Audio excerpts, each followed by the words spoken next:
आज आहे ना केळीचं पान वापरून मी हे काळे फिश आहेत ते मी वाफवणार आहे आणि फिश फ्रायसुद्धा मी केळीच्या पानातच करणार आहे.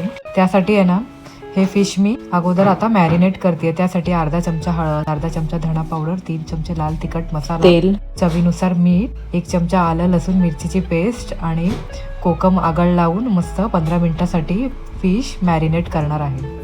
सेम मसाले वापरून मी सुरमईची तुकडी सुद्धा मस्त आता मॅरिनेट करून ठेवतीये 15 मिनिटासाठी.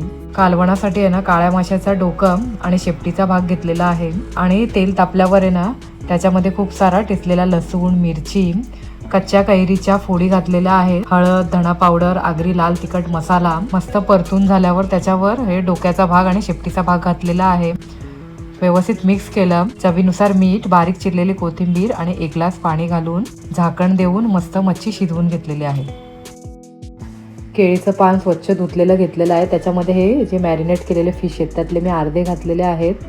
सोललेला लसूण, मिरची आणि कैरीच्या काही फोडी घातल्या आणि असं मी पूर्ण पॅक करून घेतलेलं आहे लवंग लावून. आणि वाफवण्यासाठी आहे ना टोपामध्ये पाणी उकळत ठेवलं होतं, त्याच्यावर जाळी ठेवली आणि त्याच्यावरच आपण हे केळीच्या पानात व्रॅप केलेले फिश ठेवले आणि 6 ते 7 मिनिटासाठी मस्त मंद आचेवर वाफवून घेतले. आणि हे बघा, हे तुम्ही बघताय हे फिश फ्रायची तयारी आहे. बघू शकताय कशा प्रकारे मी हे व्रॅप केलेलं आहे, लवंग लावूनच व्रॅप केलेलं आहे. आणि आता तवा फ्राय करतोय, त्यामुळे तव्यामध्ये तेल तापल्यावर आहे ना आता हे केळीची पानं आणि त्याच्या आतमध्ये फिश मस्तपैकी झाकण देऊन एका साईडने सुरुवातीला मी मस्त फ्राय करून घेतलेले आहेत.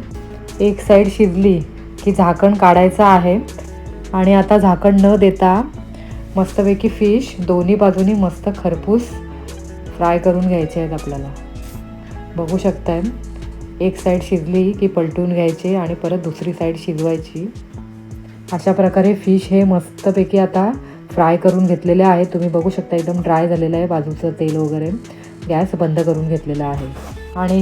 आणि हे बघा, आपण जे वाफवलेलं होतं फिश ते कसं झालेलं आहे. मस्त त्याच्यामध्ये आतमध्ये ग्रेव्हीसुद्धा तयार झालेली आहे वाफेमुळे. खायला एकदम टेस्टी लागतं, नक्की करून बघा. आणि हे बघा फिश फ्राय मस्त आतमध्ये पर्यंत शिजलेला आहे, एकदम मस्तच झालेला आहे एकदम फ्राय. सुरमई फ्राय आणि सोललेल्या कोलंबीचा मसाला. मस्त जेवण आता रेडी झालेलं आहे. हे आहे आजचं संपूर्ण जेवण. जेवण कसं वाटलं तुम्हाला पण ते कमेंट करून नक्की सांगा.